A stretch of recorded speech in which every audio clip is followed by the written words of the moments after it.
Hey everyone, welcome to another episode of Overrated, Underrated, and in this episode we're talking about exercise equipment. Assault bike. Assault bike is, I'm gonna say, underrated, just because I don't see enough people using them, and it is a really good piece of kit. You can do like great interval training on it. It'll just kick your ass in general, kills your quads off. Great piece of CV kit. If you've not tried it out, go and do so.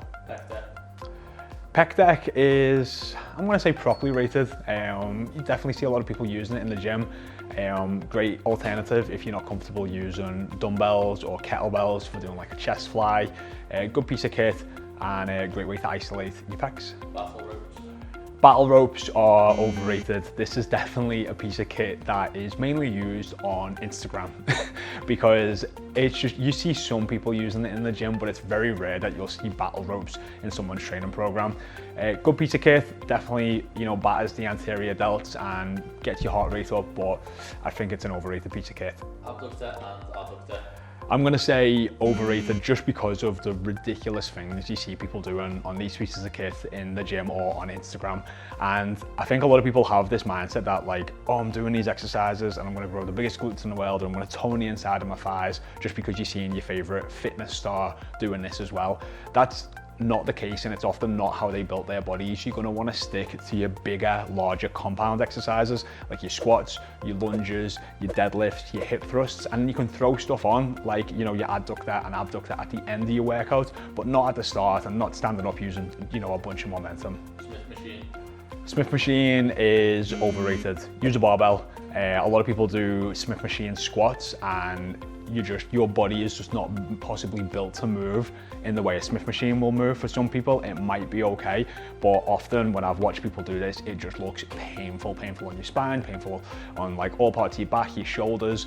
Don't do it. Stick to a barbell, learn to do bodyweight movements first. I would stay clear of a Smith machine unless you're doing an inverted row. Treadmill.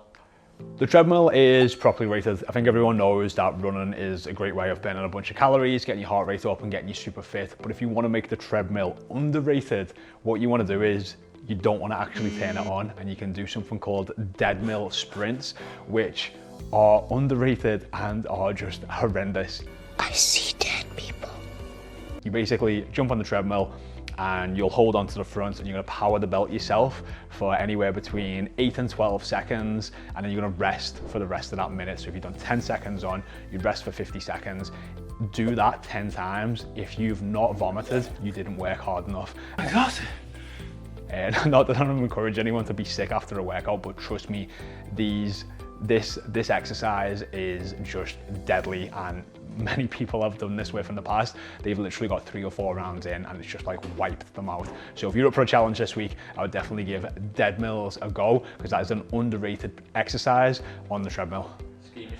Ski machine is underrated, and that's just because it's an upper body piece of cardiovascular kit and I just don't see enough people using it. So definitely give it a go. You can do some HIIT on it, you can do some intervals on it, you can just even do consistent cardio on it. I mean, your shoulders will be on fire. And if you ever get any lower body injuries, again, it's a great way that you can do some upper body cardio and keep fit even though you might have a lower body injury. Rower.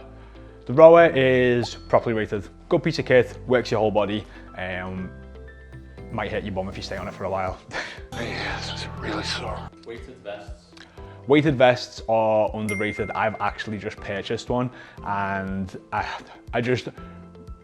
it's a great way of making any exercise you do harder. So, you want to jump on a treadmill, you want to jump on a Stairmaster, you want to do some squats, push-ups, you put your weighted vest on, and it's instantly going to make that exercise harder, and you can progress up. So you can get the ones where you put the weights in and out and take them out, but so you can progress up with different exercises just by wearing this weighted vest.